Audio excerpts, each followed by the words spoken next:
Greetings, everybody. It's Christopher Messina coming at you from the Messy Time Studios. We have a delightful special guest today. Austen Alexander is joining us. As longtime listeners will know, we tend to cover a lot of stuff in DC and the swamp around poor decision making in our government. But we also try to balance that with highlighting positive Americans who are doing interesting things. I came across Austen on YouTube as I was looking for proper pull-up technique from a host of videos, and I found him doing some really interesting stuff, taking a range of people, whether kind of cheerleaders or service members, and putting them through tests like, what would you have to do to qualify to enter SEAL training camp, for example. So I found that pretty interesting, and I reached out to Austen and suggested that he'd be a great guest in the show. So Austen, thank you for taking my call, and welcome to the show. How are you? Yes, sir. I'm great. Thanks for having me. Excited to be here. That's awesome. We'll dive right in. One of the things that we're most kind of fascinated by, as the news is inundated with it leads negativity. It's just great to see someone who seems to be building something very positive and forward looking. Maybe a little bit about your background would be a helpful kickoff. Okay, I'm 29 years old. Grew up in the small town of Florence, Alabama, Southern boy, and I graduated high school in 2010. I didn't really know what I wanted to do. I wasn't exposed to a lot of things back then, so I didn't know what I really truly wanted to do. I used to install car stereos for people for like 20-30 bucks on the weekend. That's how I got a lot of money or a little bit of money. And then I worked full time making pizzas and cutting grass after high school, and went to a little bit of college, but I said, this is not for me. I learn at my own pace. And with a teacher, you have to learn at their pace. And so I dropped out of college and started making pizzas and cutting grass full time. And then I realized, hey, I can't do this forever. And then I started considering the military, consider the Navy. And then after about 3 days of considering it, I said, sign me up. That's great. That's kind of where my life just flipped. And it was a great ride. Yeah. What was the biggest kind of surprise, the immediate thing that was such a massive change, going from cutting grass and making pizzas, which I've also done? I worked at a pizzeria, but what was the biggest change? You signed up and were you straight off to boot camp, or there's a delay, or how did that all work? I was fortunate enough to be in the delayed entry program for about 7 months. And my recruiter did that because I was trying to score a Navy dive contract, and it took a lot of work and a lot of, I was taking those PSTs, the same ones that I conduct on YouTube.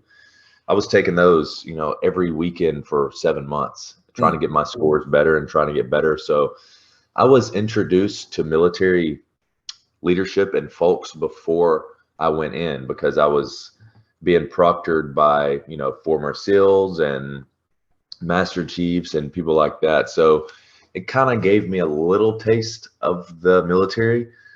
But, when I went to basic training, I was all in, and my world just flipped. And I can remember thinking, the first 3 days I was there, I said, oh, I made a mistake. This sucks. I didn't sleep. Everybody's yelling at me. And I can specifically remember where I was when I was having that thought. But, few hours later, a few days later, I come to the realization, hey, this is the place for me, and I'm going to push through with it. That's excellent. And part of that, I'm sure, is, a lot of Americans who haven't been in the military, who don't spend a lot of time in the military, constantly hear this refrain about, we've got, one of the best, if not the best, trained force in the world. And having lived through that, would you agree that kind of the processes honed over time deliver an end result, which is a far more effective, For sure. Yeah. In my experience, the trainings and the way they treat you, it does not waver. They have a very strict protocol they follow. They have very strict deadlines that you have to hit, and scoring that you have to hit, whether it's academically or physically, and there's no going around it. So, the firmness is definitely still there. Some branches have changed as far as the PT and some of the rules and regulations, but the training and the backbone is still there for sure. That's excellent. And One of the things I found interesting is I browsed around a couple of your episodes where you went to like the Marine Corps Martial Arts Training Center. Do you see the significant differences across the armed forces in terms of how they do a lot of training, or is it so specific to Air Force or Marines that it makes sense for that particular application, whereas the differences are minor, or do you see big differences? There are pretty big differences, in my opinion. In the Navy, being in for 7 years, we have something called Command PT, and 2 out of the 4 commands that I went to, they didn't conduct it. And in the Marine Corps, and lots of friends that were Marines, their PT is more strict. It's more by the book. They go on hikes, runs, rucks. They go for an elevated PT. And I like that about the Marines. In the Navy, not so much. And yeah, I would say there's a huge difference between PT in the Marines and PT in the Navy. And I'm not so sure about Army or Air Force. I was never stationed close to them. But yeah, significant difference. I would assume there's a difference between, every branch's PT and training structure. Right. Oh, that makes sense. Somewhat jestingly, I do a lot of ski shooting and trap shooting. One of the guys we go with is a retired Air Force pilot, and one day he wasn't doing very well. He wasn't hitting a lot of targets, and we were kind of ribbing him a little bit. But that he laughed. He said, "You got to understand, I'm a pilot. If I'm on the ground using a gun, I have already screwed up. Like I shouldn't be good at this. I shouldn't be here." That's interesting. So are there, having been through that experience and having, presumably everyone sees through their organization what's functional, what's not. Are there areas you would, that you came to see would require, in your opinion, huge beneficial changes? Were there things you thought like that just makes no sense at all, and we should be doing something differently? Or was it more kind of marginal improvements around the edges that you? Yeah. A lot of things, in the Navy, specifically speaking, I see that can be changed. That can be, hey, we're doing this the hard way. Why don't we not take shortcuts, but we can trim the fat a little and make this process a little less time consuming and more productive. But there are just so many layers of that chain of command. And there's so many people that just want to change something just so they can say, I changed this, or everybody wants to have their piece of the puzzle in there. And it just becomes this, one simple process can just become this huge layered, drawn out process. And of course, me being an E5, I couldn't change anything. Right. And, I got out as an E5. So yeah, for sure. I mean, you see things that can be changed and be more efficient, but it just doesn't happen like that sometimes. And that's just kind of the weight of inertia of a big bureaucracy that even a phenomenal idea. That's good. And you after 7 years, you decided try at the private sector. You had enough. Well, it's not like, because I don't want people to think like I hate the military now, because I don't. It was I tell people all the time, the best thing I ever did was join the Navy, and the second best thing I ever did was get out. So it was a wonderful experience, but there's a ceiling at every level that you hit. You can be the most motivated, dedicated, just all around great person. And there's always a ceiling that you're going to hit at each level, and you're limited by time and rate, and you're limited by ranking up quotas. So let's say if they don't have any quotas for MAs, which is what I was, naval security, to rank up, I can be the best sailor in the world, and I'm not going to rank up. And yeah, working on my own thing that I started in 2018, I saw that there was no ceiling. I was limited by my own work capacity. And so I decided to go that route. When it was time to get out, I got out, and now I'm limited by my own work capacity. Like I said, Right. If I wake up one week and I say I don't want to do anything, my job and my business is going to suffer greatly. But if I wake up and I say, hey, I'm going to do it all this week, the sky's the limit. Sure. The core focus of what you're doing. Produce videos out here. A lot of it, 60-70% has to do with me teaching or working out or going through a process during the video, like the SOCOM screening test or putting someone else through some type of test. And the business generates revenue through advertising and brand sponsors. So we're constantly having to hit these timelines, have these pieces of content that we've filmed, produced, and deliver them to a brand to make sure that the brand sponsorship's okay. And then we release them on the channels, YouTube, Facebook, and shortly Snapchat. Oh, that's awesome. Yeah. And so a lot of this is a big chunk of what you're doing, sort of outreach to companies that you think would like to have you associated. Is it kind of like athletic equipment kind of folks, or? Not really. I work with a team of people that they do outreach, and I'm in their network of creators. So I work with Night Media. They're a really good agency, and they do the outreach, So if a company like this Chrome Shine reaches out, this is not a real brand. I just bought this at AutoZone, but if Neverdole reaches out and they say, hey, we want some marketing, they would say, okay, we have Austen Alexander. He's a Navy veteran and fitness guy. Perfect. And they decide on the rate, and then it trickles down to me. I sign the contracts, and then when it's done, I send the production back up. And it's usually really strict timelines, like within a week and a half or 2 weeks. Yeah. That's cool. And how large a team do you have that works with you on this?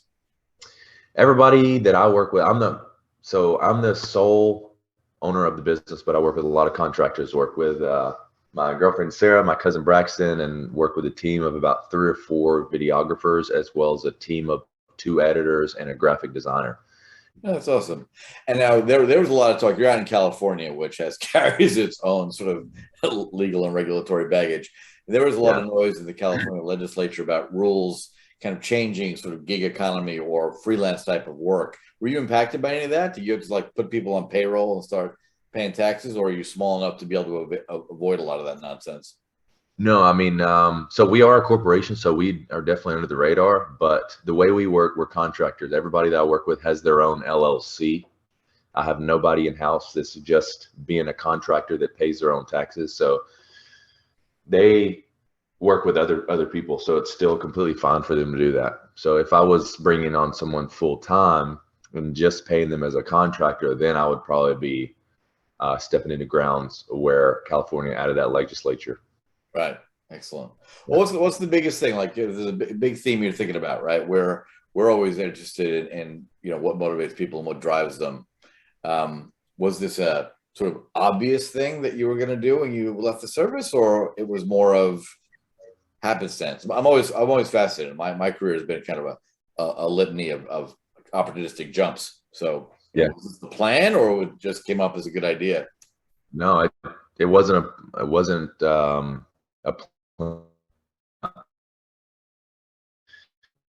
To me, 2 days later, I had made the decision. I said, "Get me out of here," and I joined. I depped in. I signed the paperwork. Right. And the new thing I have going on now is the Battle Bunker. And so I was creating, from 2018 consistently all the way to now, still do it. But in 2020, I had come to this point where I was going to have to re-enlist, or I could get out and pursue my own thing. And I never wanted my YouTube channel to just be about me. I never wanted it to be Austen Alexander Productions. I didn't want that. I wanted to build a community of like-minded individuals that can benefit and that could help themselves from this content. And about midway through 2020, probably about a month before I had to make the decision to either get out or stay in, it was a good year for digital content online, and the earnings were there, and pretty much just mistakenly was hitting these viral videos. There was no strategy to it. I was just creating what I like to create and just posting them. And people liked it. This was after 2.5 years of posting consistently. But the opportunity lined up, and I said to myself, you know what? I want to build an obstacle course. We were going to the Marine Corps obstacle course in Camp Pendleton. There was a lot of liabilities behind it. Couldn't get insurance. Supposed to have a corpsman, which is a medical guy there on standby when you're on it. And I said, that's just way too much. The drive's too long. And I said, I want my own obstacle course where I can do whatever that I want to out there, and I want to build it. And I knew it was going to be expensive. I didn't know how I was going to get it. And make a long story short, I got the property, I built the obstacle course, and I made the choice to get out. And now we produce episodes down there called the Battle Bunker. We bring on different competitors, and my plan is to grow it into a community that can compete at physical events one of these days. So yeah, that's cool. The story. Thank you. And is that the big drive? I mean, seeing, I checked out your website, and you got a phenomenally brave post, a picture of you clearly looking like you're having fun on a lake, having not worked out ever, and the transformation to then you going and winning a bodybuilding competition. That's well done. Yeah, thank you very much. Is that sort of the main drive, and the people that subscribe and pay attention and ask questions on the channel is really folks who are much like I was, right? Make sure I'm getting my right, pull-up form correctly. Is that mainly who you're attracting, or is it folks who are like, I'm going to go do a Tough Mudder competition, I really need to find out how to get into shape correctly? I want to attract. So we put interesting topics and flush fitness into them because I want to reach people that are not into fitness. Because I know when I discovered fitness, I know the way it made me feel, the way it made me look. I felt so much better about myself. I was so much more determined and so much more capable and disciplined. And I want to reach people with that, and I want them to be drawn into this world of fitness so they can experience that by themselves. And that's the overall goal. I'm not specifically targeting, obstacle course runners or people like that. I'm targeting people that would benefit from finding fitness more in their lifestyle. That makes sense. And what's your advice for the stone cold couch potato who's been drinking a 6-pack on the weekends for the last 2 years and has finally decided, I'm tired of feeling like this? What's the right next step to avoid them getting discouraged instantly? Okay, so it's bad habits are kind of like you're digging yourself, and you're never at a point where you can't get back out of it. So the reason why I make that reference is a lot of people say, I'm just going to change overnight. I'm going to stop drinking. I'm going to stop sitting on the couch. I'm going to stop watching TV. I'm going to start working out. I'm going to start eating healthier. It does not work like that. No. It's very taxing on the mind and the body. So what you have to do is make small steps, very, very small steps, very small changes. So, and when I mean small, I mean small. And the mind benefits from progress. When you know you're making progress, you want to keep going a little bit. So if you're sitting on the couch, you're drinking an average of 6 beers a night, you're watching 2 movies, and then you're going to sleep. Maybe the next night, drink 5 beers. And the next night, drink 4 beers. Still watch your movies, that's okay. Right. Next night, drink 3. Maybe next week, drink 2 to the point where you've switched that with water. So now you're drinking water and you're watching your movies. Now let's scale the movies back to 1 movie, drinking water and watching 1 movie. That's completely fine. And then after, a few weeks of this motivated head start, you're going to start to climb back out of that slope again. And then you slowly start to add factors like, instead of sitting on the couch, I'm going to go walk around for 15 minutes. And then you just build up to where you're living a more healthy and active lifestyle. Excellent. That's wisdom. So radical changes rarely happen. Sounds great. I know a guy ran a chain of gymnasiums in New York, and their biggest revenue week was like January 2nd through the 9th. Yep. And they locked him in for a year. And he's like, and it was great because 90% of them never showed up again. So they never wear and tear on my equipment. They never use the gym. They never use the showers. They're never here. Right. And that's sad to me because humans psychologically, we use January 1st as an excuse to keep putting it off until January 1st. Right. You know, my thing is, I don't believe in resolutions. Everybody asks, what's your resolution? And I don't even like to talk about it, because for me, I know it's a big thing for people to have resolutions, Sure. but if you're thinking about those resolutions, you should already be acting on them, in my opinion. So, yeah, like if I think of a resolution on October 30th, then I'm probably going to start implementing it in November. Right. You know, and not waiting until January. That's my thinking behind it. That makes sense. I got a last question, I guess, would be, is that developing that sort of behavioral theory, or developing that approach to how you help people train, was that just a happenstance of you starting to just live that way and you discovered it was real, or you came to that realization and put it in practice? I don't know if that's the right question, but you know what I mean. Yeah, I'll try to answer that one. That kind of threw me off there. So I guess, so in the Navy, I can remember the first instance where I was leading PT. I was a forward runner, and the energy was so high during that session. We were singing cadence. We were looking back, and it was a tough run. And a lot of people had fallen off. A lot of people were getting slow. It was me and I think two other guys that were kind of leading the way, you know. And I told the people that I was going to go back and I was going to motivate and I was going to get these people up to speed. And I did, and it was just a lot of fun. It was a lot more fun than I ever pictured it. You know, I think the energy from the cadence and just the working out, you know, we're all in this tough situation. We all got to get through it together. And I think from then on, I looked at myself like a leader in PT. Like I wanted to help people. You know, it doesn't come naturally for a lot of people. I wanted to help people get into shape, help people push harder and become more dedicated and disciplined. And from there, I don't know, there was no thing in my mind that said, I'm going to help 3 people a week or I'm going to help 6 people a week. I just kind of did it when the time was necessary. And I still do it. That's awesome. Does that answer your question? Yeah, no, that's very helpful. I was curious because it's clearly you're having an impact, and it's you wouldn't be having a successful business if you weren't having an impact. That's the beautiful part of any sort of retail focused business, right? Is if the appetite for what you're selling isn't there, you got to sell something else. That's a good way to put it. You know, the entrepreneur route is very new for me, and I struggle a lot with. I overthink some things, you know, but I'm glad you put it like that because it makes sense.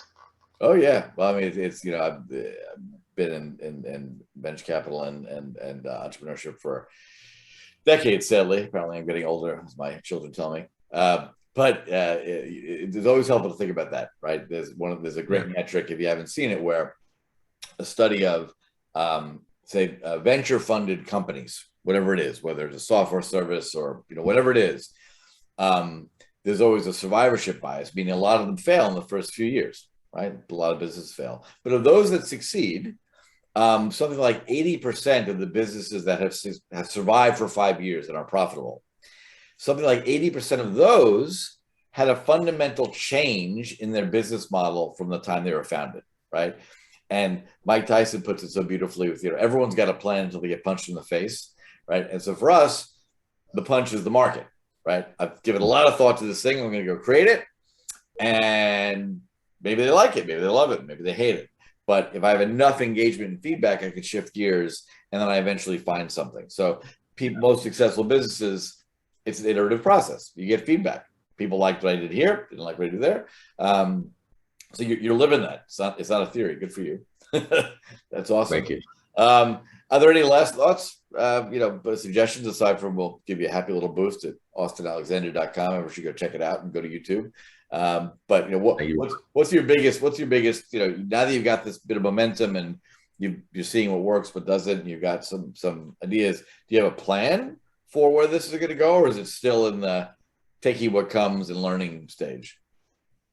So I do have a plan. Yeah. And my immediate plan is for more reach on the Battle Bunker pages. We've established different pages, and at the same time that I'm doing that, I have to keep up with production on my own YouTube channel because it brings in, helps with the revenue and, you know, AdSense and whatnot.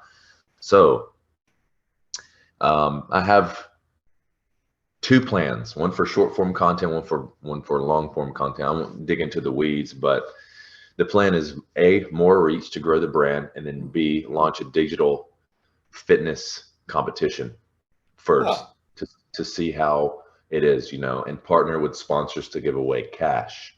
And, you know, you have Spartan Race, you have whoever giving away like $2,500, $40,000. I want to go big. And with reach of these videos, I think we'll be able to hit $50,000 plus. I want to bring the power back to the athletes and pay people for being the fittest. That's fascinating. So a digital competition would be just that. You're actually performing virtually wherever you are, and someone is recording those times or whatever the metrics are, and that's how that. Or you're looking at a physical competition that's inspired by the digital work you're doing. Exactly. Physical competition is the big overall ultimate goal. Yeah, but I want to test the market with digital competition first. I know it's not the same vibe, but if we can inspire people to get up, get out, get active, and get some money if they win, then I think it'll be a great thing. Oh, cool. Well, I look forward to seeing that. And well, thank you very much. Perhaps give you my own incredibly half-assed attempt to get into it. We'll see how badly I do. So come on. Well, I'll be ready for you. That sounds really awesome. Well, hey, thanks a huge amount for your time. Good luck to you. You know, we look forward to circling back in coming years and applauding the growth that's sure to come.